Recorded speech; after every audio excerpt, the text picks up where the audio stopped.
Hello, I'm Dave Caldwell with your SCV NewsBreak for Wednesday, November 13th. In a closed session vote Tuesday night, the Santa Clarita City Council denied a benefits claim filed by Councilman TimBen Boydston. Boydston filed a $9,600 claim on October 21st for compensation he said he was owed from his first 12 months on the council. Boydston abstained from the 3-0 vote. In 2010, the council approved a change in benefits for all employees hired after January 1st, 2011. Boydston claims the change in benefits was illegal because it was never addressed publicly.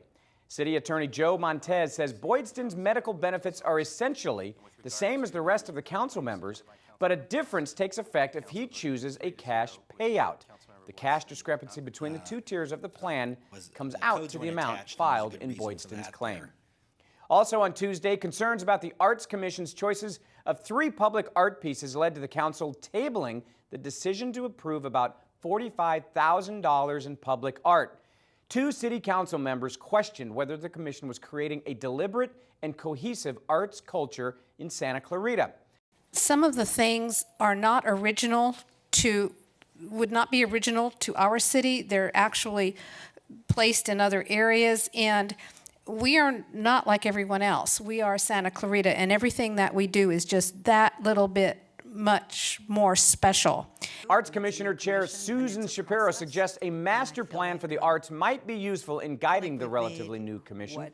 The council agreed that having a study session open to the public, city staff, and the Arts Commission would be a good idea. That's expected to happen sometime next year. Coming up after the break, hundreds gathered at Central Park to remember a young Santa Clarita couple who was killed in a tragic traffic collision.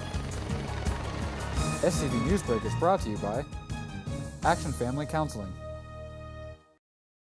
My relationships were affected by my addiction in ways that are almost hard to describe.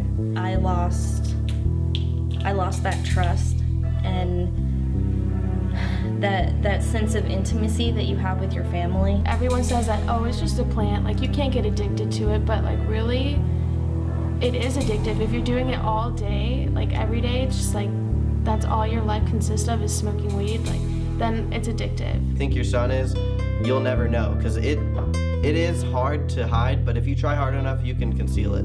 There's no face to addiction. Like, your next door neighbor could be an addict and you have no idea. The people we deal with are great people.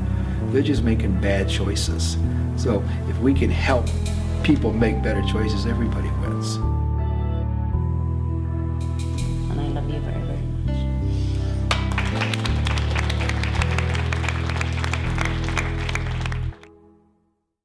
Roger Presegrove, the founder of Santa Clarita-based charity Help the Children, passed away on Sunday after a long battle with skin cancer. But his legacy of changing lives here in our valley and around the world lives on. A memorial service for Presegrove will be held at Real Life Church on Saturday at 10 a.m. with a reception to follow. The family is asking that our community donate to Help the Children in lieu of flowers. Help the Children continues to distribute food to needy families across the country, in addition to supporting health and education needs worldwide. Friends and family of 19-year-old Nicole Hoffman and 25-year-old Robert Corona shared memories, a few laughs, and tears at a candlelight vigil Tuesday night. Hundreds gathered at Central Park to remember the young Santa Clarita couple who died after a traffic collision over the weekend. The two were on their way to California City Friday night when the crash happened near Highway 58. 2 separate online memorial funds have been set up to help collect for funeral expenses. Log on to scvnews.com for a link to each. We'll be right back.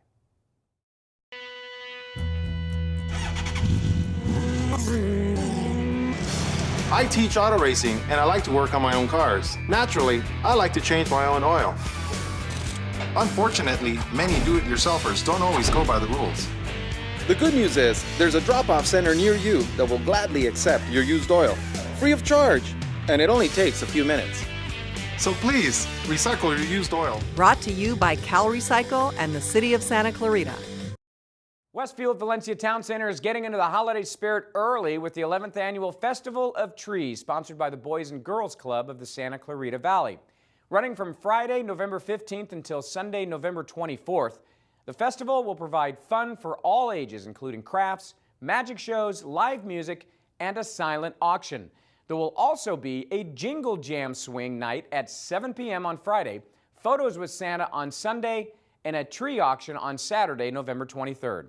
Tickets are $6 for adults, $3 for children, and $4 for seniors. All proceeds will go towards supporting the Boys and Girls Club, which serves more than 2,000 of our local youth. Now here with more entertainment news is Stephen K. Peoples. Well, thanks, Dave. On Friday night, House Blend alum Sean Wiggins and her guitar partner and producer Paul Houston bring their entertaining duo act to Wine 661 starting at 8 p.m. There's no cover. Call 661-288-2980 for reservations. Also Friday night, the Repertory East Playhouse's production of Woody Allen's Play It Again, Sam opens its month-long run. Call 661-288-0000 for showtimes and tickets. And Saturday night at 10, it's the premiere of Season 4 of SCVTV's House Blend show, hosted by yours truly. My special guests are the Shoemaker Brothers, who rocked concerts in the park in 2012. We get to hear a couple of tunes from their upcoming 4th album. That's the Shoemaker Brothers, live and unplugged on House Blend, Saturday night at 10, right here on SCVTV. You'll find lots more local entertainment news 24/7 at hometownstation.com, scvnews.com, and my blog, peoplesplace.com. I'm Stephen K. Peoples on the SCV Entertainment Beat. Back to you. Thanks, Stephen. And turning to weather, it may be November already, but it doesn't feel like it outside here in Southern California. The high in Santa Clarita today topped out at 91 degrees. Highs in the 90s were also recorded along the coast in Ventura and in San Fernando. Back at home, overnight lows are expected around 60.